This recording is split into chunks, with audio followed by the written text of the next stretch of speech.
Hello and welcome to Neverwinter Nights, and this will be part 69.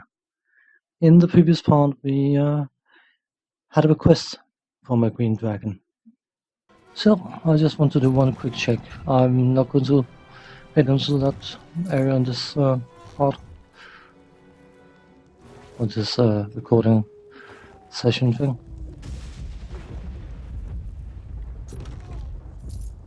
I just want to confirm.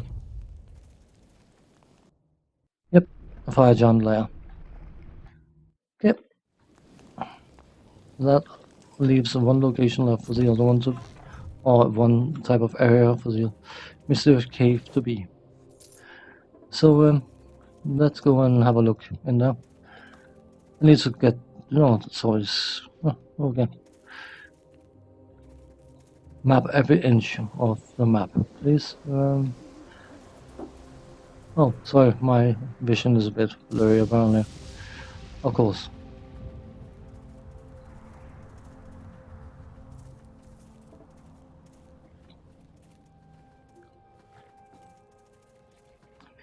It is in that fire dragon's, I was about to say, that fire giant's lair that we find the final word of power.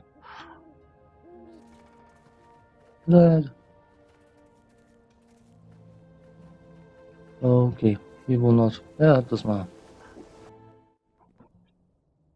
So what have we got here? Any lootable stuff to loot, maybe? No? No. Obviously not. So who have we got here?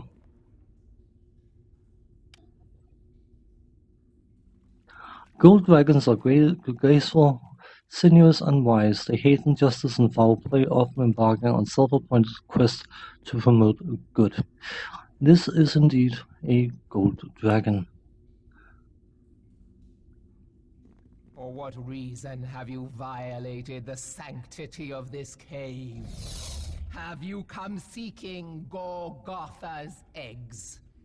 You would be wise to answer me, tiny one. Eggs? Why would I want your eggs? Cloth has offered a great reward for each dragon egg brought to the lair by the his fire giant servants. It would not surprise me to find some greedy adventurers are eager to collect this reward as well. Who is this Cloth?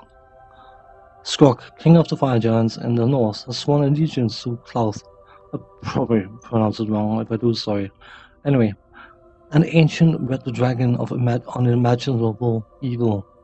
Now Klaus lives with the fire giants in their lair to the north, and they serve his every whim. Scouring the mountains of eggs, blah blah blah blah blah. Why does he want dragon eggs? He doesn't know why. Why don't we just leave? My eggs will soon hatch. I cannot risk it. I could get rid of him for you. You? But you're nothing but a human creature. Ancient red dragon. Even I, a gold dragon, fear his power. She will offer us the greatest treasure in her hoard for doing it.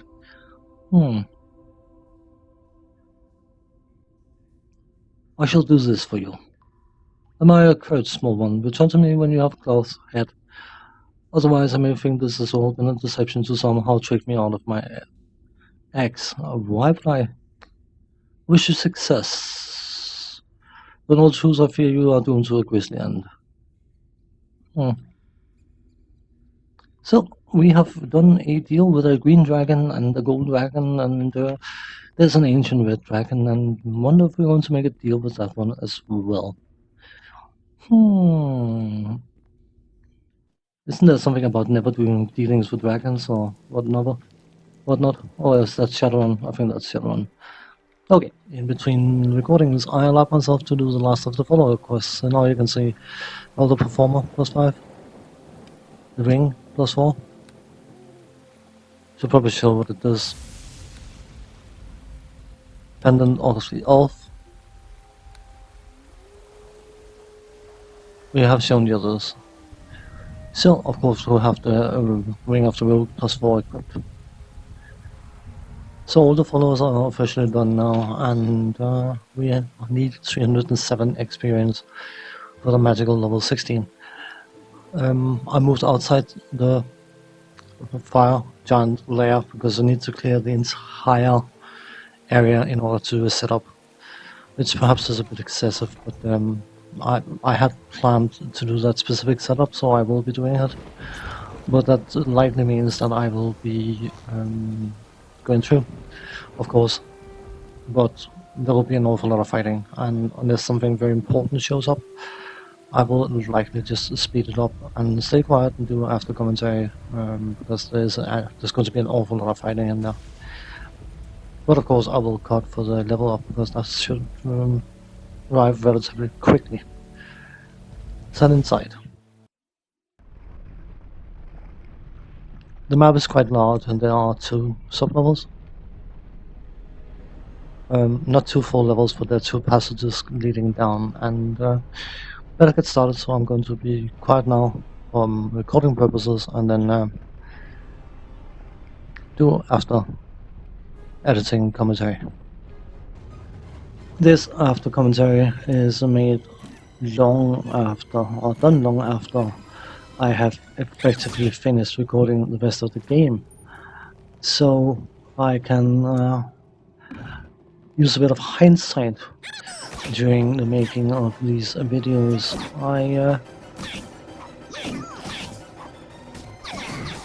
I've noticed that when I do the live recording, I tend to speak very quickly and quite possibly mumble a bit, whereas in the after commentary, I tend to slow down more and speak more clearly and stay more focused on what I'm trying to say instead of just filling out the commentary with random nonsense.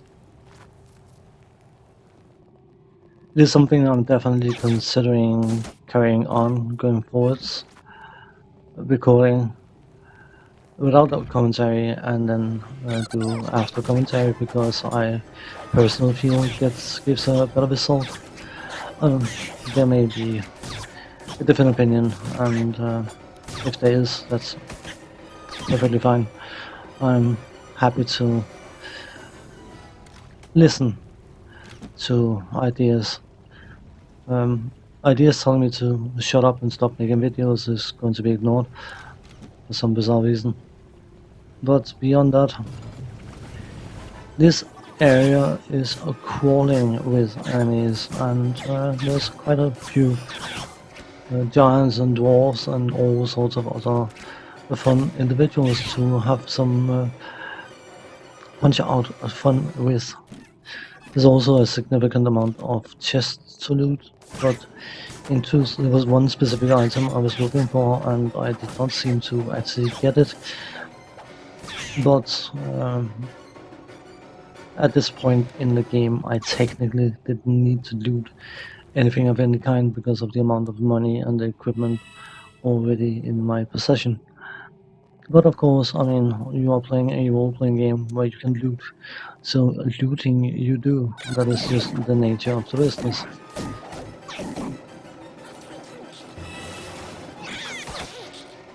Tumble skill, the feats allowing you to move around without provoking attacks of opportunity, is definitely paying off in this area because these giants hit like trucks.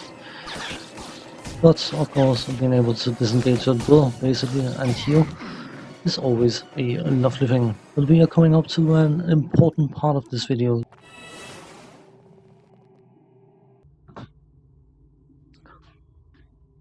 We reached amazing level 16, and it is amazing for several reasons, of course. I mean, we got another stat point, which is always nice.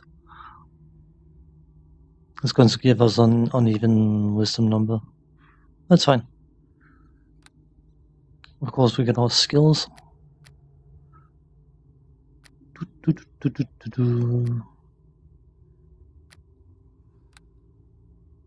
And it gives us a full HP.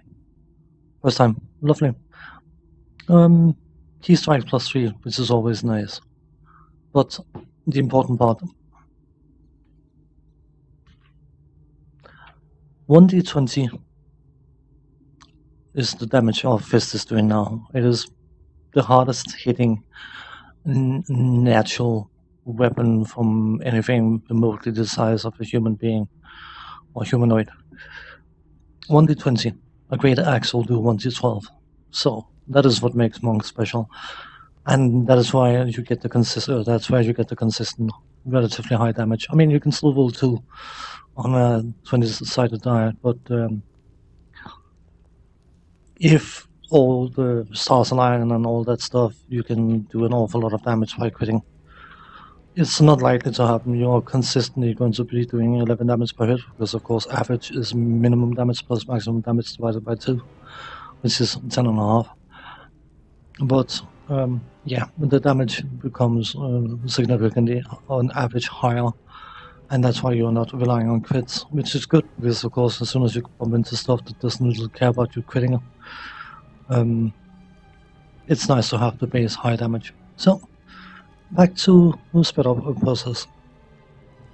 The very reason why I enjoy monks so much, especially once you get to around this level, has just been confirmed. The insane damage a monk can do with their fists, and of course the silly high armor class for someone who's effectively not wearing any armor. The spell resistance, the special attacks, all the combat feats for free. It may not be the most exciting class compared to a super powerful spellcaster. Not all the whistles and bells, but it is definitely a lovely class to play.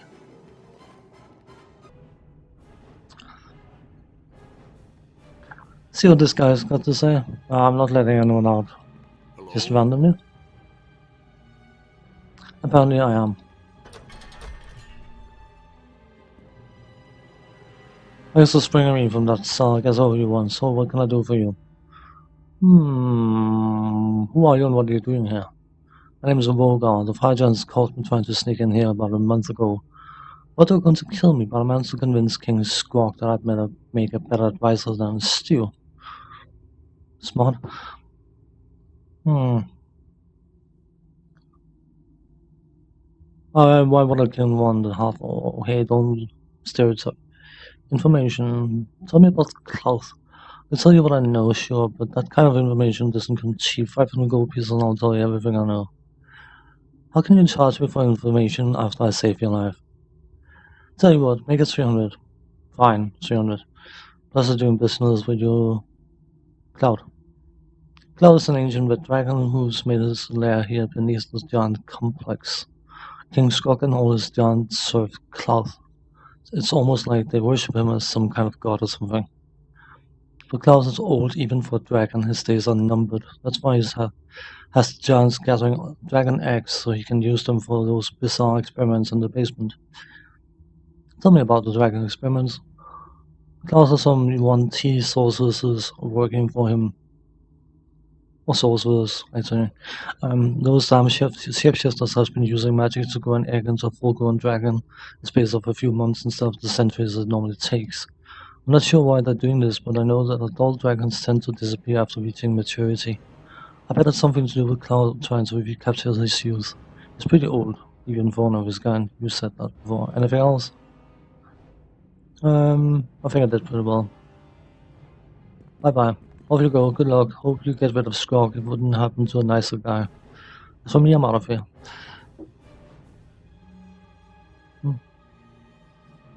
Did you like to mention we were going for him? Whatever. Anyway, back to speed up the itinerary.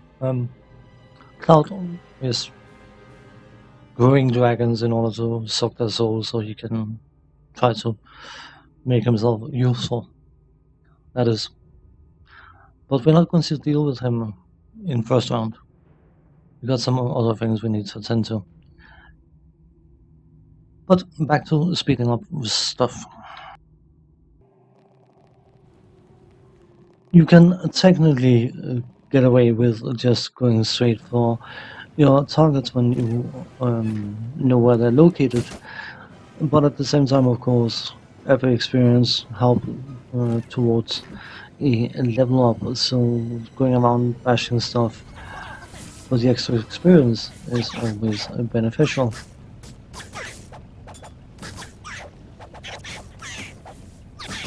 This part of the game I find sort of enjoyable, more so than the earlier parts. I think it's mainly due to the fact that when you reach this point, you are flirting with the end of the chapter. And even though chapter 3 is nowhere near as long and daunting as chapter 2, it still has a certain amount of grindiness to it. These games in general, of course, are grindy by their very nature, but that is nothing exactly new, you could argue. Role-playing games over the years has been notorious for having billions of random encounters for the single purpose of prolonging the game. That is what I consider random encounters to be. I know, of course, if you actually have the patience to start grinding the necessary experience to gain a certain amount of levels, having the random encounters can be very, very nice, but at the same time, if you, like me, many times just want to get from point A to point B, having to stop every 10, 15, 20 seconds in order to run away from a fight becomes extremely grating for me. It is something that gets on my nerves, and I played some of the earlier Final Fantasy, which of course, the very early versions are absolutely stuffed with random encounters. Well, they all are, but later games of what I've seen became a lot more generous towards having ways for you to avoid random encounters or see them, so you could actually take steps to avoid them or choose to engage them if that was what you wanted. But it is an action-oriented Dungeons and Dragons game, of course, and from that point of view, I suppose you need the extra fighting.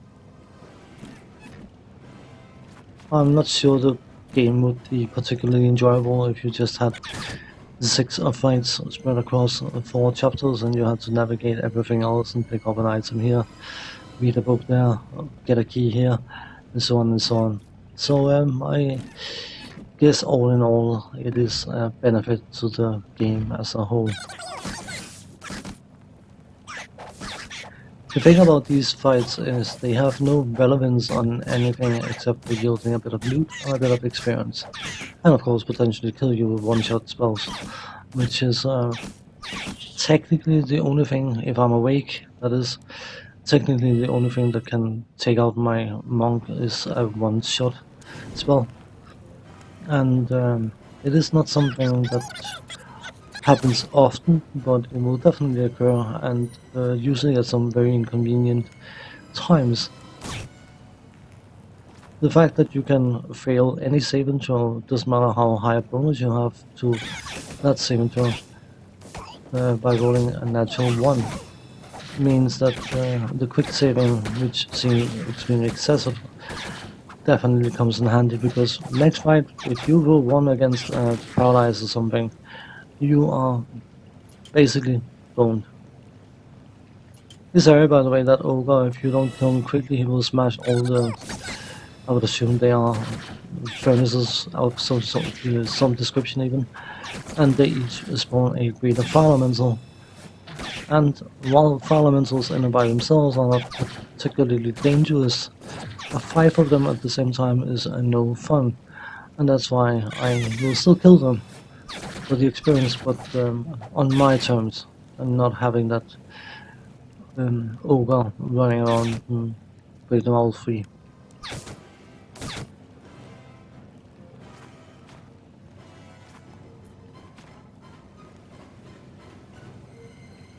From a general gameplay point of view, of course they have to make an area like this more or less exciting in order to make it interesting to navigate, but when you have certain areas you need to reach and you need to go a very, very specific route in order to get there, and you sometimes find yourself being sent back and forth along parallel running paths, it gets a bit old.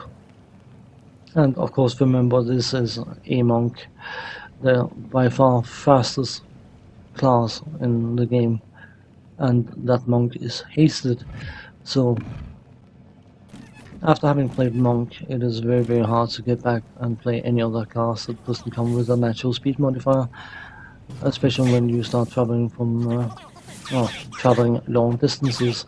Then you definitely miss the fact that you have a monk that can, in a straight line, cross a full screen in somewhere like 6 seconds.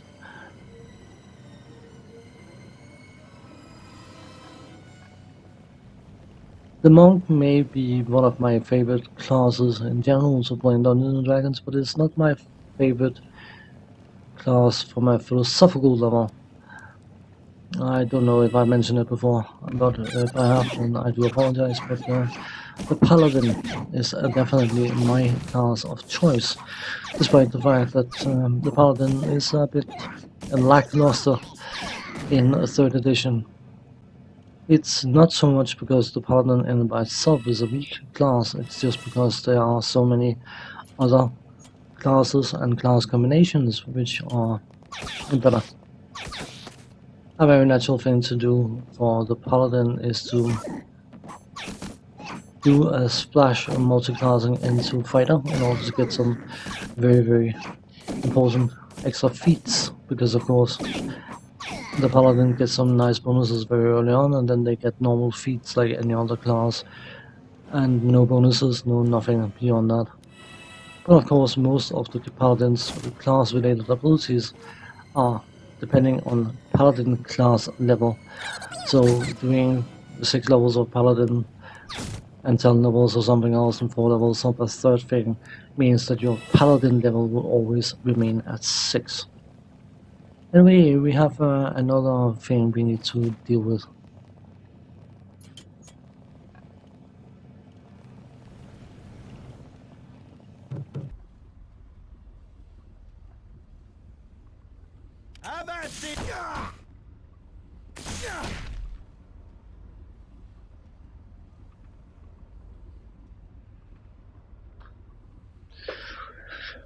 We have some prisoners in here, so let's speak to them. Once we've looted it, of course. I mean, looting is important. Visual book.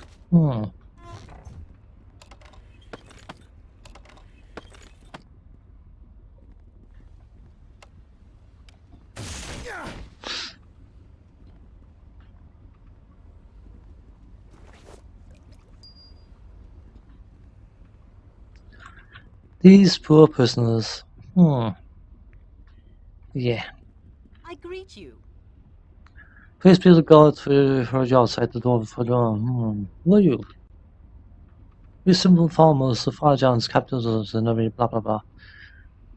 Inside, this room is pretty fancy for prisons, so I didn't know giants were so accommodating. Stone walls do not a person make on or nor iron bars or cage.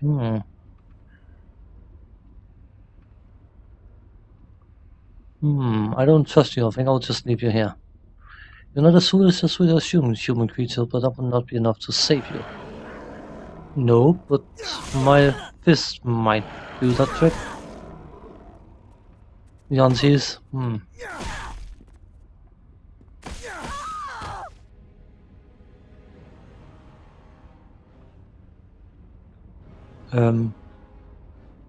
We weren't tricked for reference. That ritual book is possibly of some importance. Yeah. Should a dead dragon's body be absorbed, the spear must be destroyed immediately. If it is mistakenly presented as cloth, we may devour the essence of a dead worm, poisoning him and dealing his also might a crippling blow.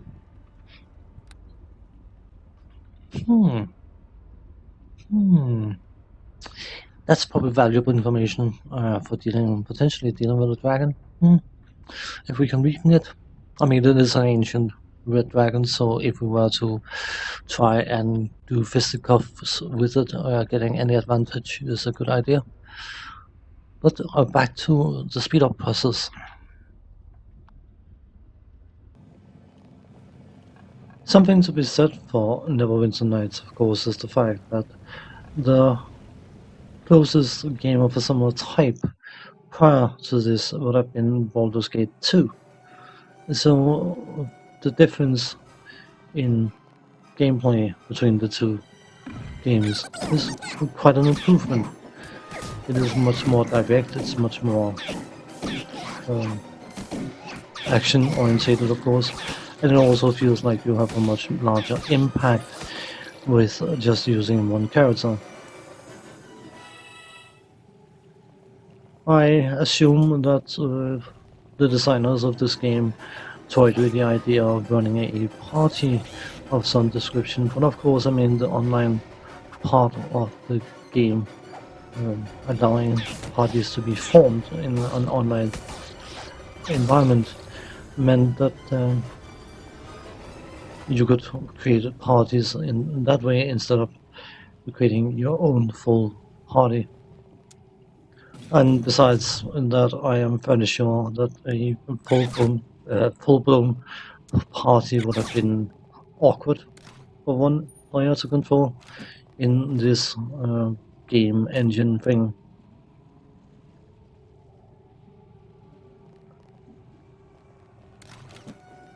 I will not deny that I do find it to be overall a vast improvement over the older Baldur's Gate games.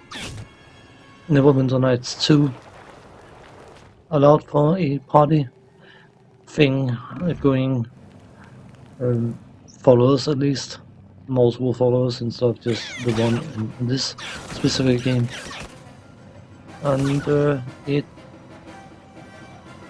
toned down a touch pace-wise, so it became closer to something like Baldur's Gate, while still retaining the essence of Neverwinter Nights. But Neverwinter Nights 2 is a different story entirely, and something that I may or may not delve into at one point or another. But we are coming up to the king of the fire giants, but I will have to be for the next episode. So as for now, thanks for watching. Take care. See you next time. Bye bye.